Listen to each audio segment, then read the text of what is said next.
Hey everybody, I'm Arglefump, and I'm sorry, let me try that again. Hello everyone, I am Arglefump. I am playing a very artistic video game. Video games, of course, being the favorite artistic medium of President George Washington. This game is the Awkward Steve Duology. It is actually made up of two different games. In this video, I shall be playing Game the First. A Stranger Comes Calling, part of the Awkward Steve legacy. This game stars Awkward Steve, a brilliant young man who likes taking baths by a window. That way he can look out the window and see the animals. There aren't as many animals there as there used to be. He wonders if it's because of global warming, or maybe animals just don't like his glasses. Steve is not sure. He's not really sure of anything, but I am sure that this shall be a grand adventure. Let us begin. We start with Steve on his computer, typing up his memoirs, writing about his wonderful life. He is also listening to music. The music is getting good, and he decides to get into the music. He's having a fun time. Life is great until there is a ring at the doorbell. Steve wonders who it could be. He is not expecting anyone today. Who could be ringing his doorbell? His typing slows to a crawl as he wonders how to handle this problem. What does he do? Does he go to the door to greet the stranger? He is not sure. As you can see, his anxiety level has dropped. No, it hasn't dropped. It has done the opposite. It has increased from 25 to 75. He cannot answer the door when he has so much anxiety. No way. Nuh-uh. Not answering the door. Instead, he's going to hide under the table. Under the table. Perhaps he can be safe under the table. He moves the chairs out of the way and crawls down. He tries to feel safe. He would feel safe if he had something to hug, but there is nothing to hug besides the cold wood of the table.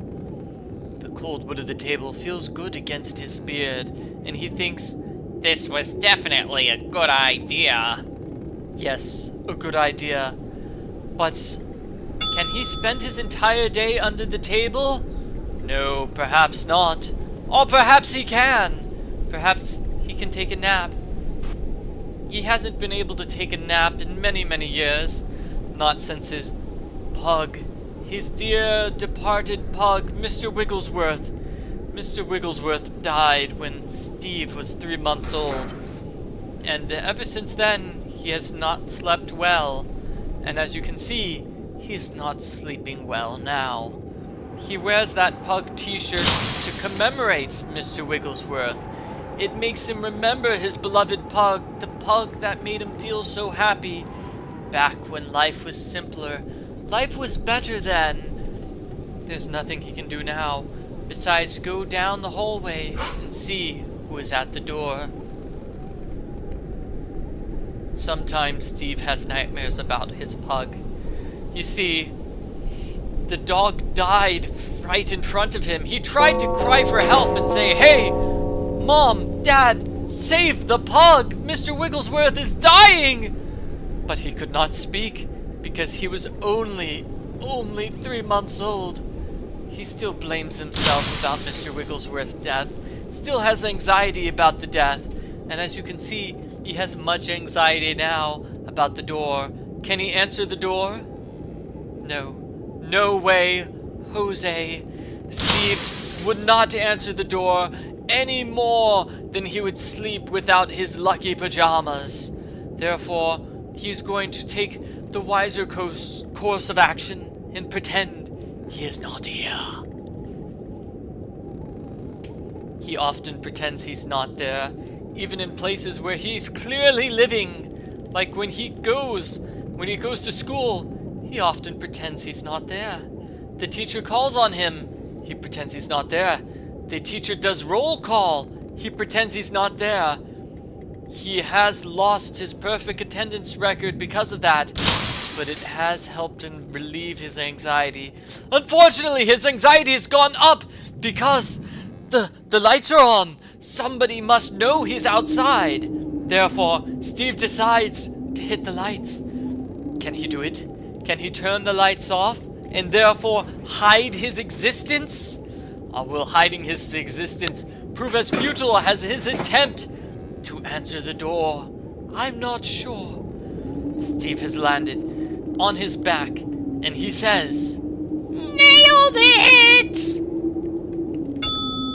Steve's anxiety goes down and he feels confident that he has done the right thing. Now it is not so bright outside and he can venture out there. Correct? He can venture outside and answer the door? No, he is still far too anxious about the stranger who is outside. The possible stranger? What if it is somebody from his class? What if it is the teacher who has discovered his lies about his presence in class and is demanding an explanation? Steve cannot handle that. He does not know what he can do. He decides to calm himself by getting in a box. The box that belonged to his puppy, Mr. Wigglesworth. Unfortunately for our hero, Awkward Steve, a box that is big enough for a puppy is not big enough for a grown man. The bones. Mr. Wigglesworth loved the bones. However, Steve cannot fit inside Mr. Wigglesworth's box. He wonders why he keeps it around. Of course, he keeps it to remember his puppy, but it doesn't work for hiding. It doesn't have any bones in it. He has no idea what he could do. So Steve decides to ask the internet. And before we continue, I would like to say that this box is clearly a metaphor, and that is part of the reason why I love this game, so rife with metaphors. Obviously, the box is a metaphor for the current political system in Western Belgium. Steve runs back to the room, to the computer. He feels safe while using the computer because he can interact with people without having to physically see them or talk to them. It's good. It makes him feel calm. He uses Yahoo Answers, and he also visits a pug enthusiast website. He writes his question, but thinks perhaps he could write more, a better description. The description now says, "There's a person at my door, and they are a stranger." Steve thinks that is a quite accurate description and decides to wait for answers.